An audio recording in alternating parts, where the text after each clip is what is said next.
Gender equality का मतलब ये है कि दोनों जेंडर्स को इक्वल दर्जा दिया जाना चाहिए, दोनों को इक्वली ट्रीट करना चाहिए, दोनों को ये हक होना चाहिए कि वो दुनिया में कहीं भी जाकर घूम सकें, दोनों जेंडर्स पढ़ाई लिखाई कर सकें, दोनों जेंडर्स अपने मन चाहे करियर को चूज़ कर सकें। क्योंकि बहुत सालों पहले से ही औरतों के ऊपर अत्याचार किया जा रहा है, उन्हें घर में रखा जाता था, खाना बनाने के लिए बस रखा जाता था, काम करने नहीं दिया जाता, बाहर कुछ अर्न करने नहीं दिया जाता था, पढ़ाई लिखाई करने नहीं दिया जाता था, मारा पीटा जाता था, टॉर्चर किया जाता था। बट अब चीज़ें बदल रही हैं, वुमेन्स अपने राइट एंड हक के लिए आवाज़ उठा रही हैं, इवन मेन भी उन्हें सपोर्ट कर रहे हैं, इवन गवर्नमेंट भी उन्हें सपोर्ट कर रही है, उन्हें स्पेशल राइट्स दिए गए हैं, विच इज़ कम्प्लीटली फाइन। क्योंकि आज भी रूरल एरियाज़ में वुमेन्स पर उसी तरीके से अत्याचार होता है जैसे पहले होता था।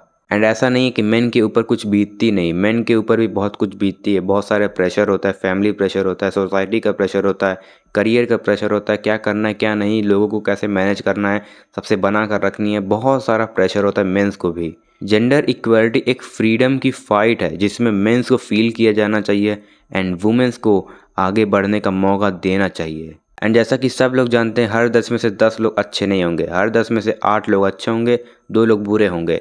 एंड उसी तरीके से ये 2 लोग बुरे हर जेंडर में होते हैं, चाहे मेल हैं चाहे फीमेल हैं। एंड ये जो फीमेल जेंडर में ये जो 2 तरीके के लोग हैं, वो अपने स्पेशल राइट्स को गलत तरीके से यूज़ करते हैं। फॉर एग्जांपल मैरिज हो गई, डाइवोर्स कर लिया, एलिमनी लेकर चली गई।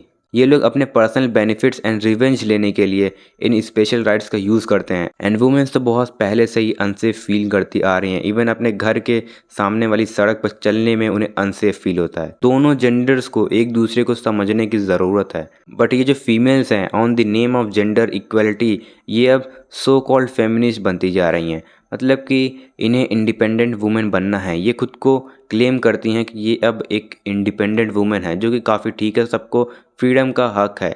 बट ये लोग ये भी क्लेम करती हैं कि इन्हें मेंस की ज़रूरत नहीं है। बट ये लोग ये बोलने से पहले सोचती नहीं कि ये लोग जो आज बोल रही हैं कि इन्हें मेंस की ज़रूरत नहीं है, ये वर्ड ये लोग बोल रही हैं, सेंटेंस ये लोग बोल रही हैं, ये भी सिर्फ मेन की वजह से ही बोल रही हैं। तो इस टाइप की औरतें होती हैं, सो कॉल्ड फेमिनिस्ट होती हैं, जो ये बोलती हैं कि इन्हें मेंस की ज़रूरत नहीं है, ये एक इंडिपेंडेंट वुमेन है, ये लोग सब कुछ खुद से कर सकते हैं, इन्हें मेंस की नीड नहीं है।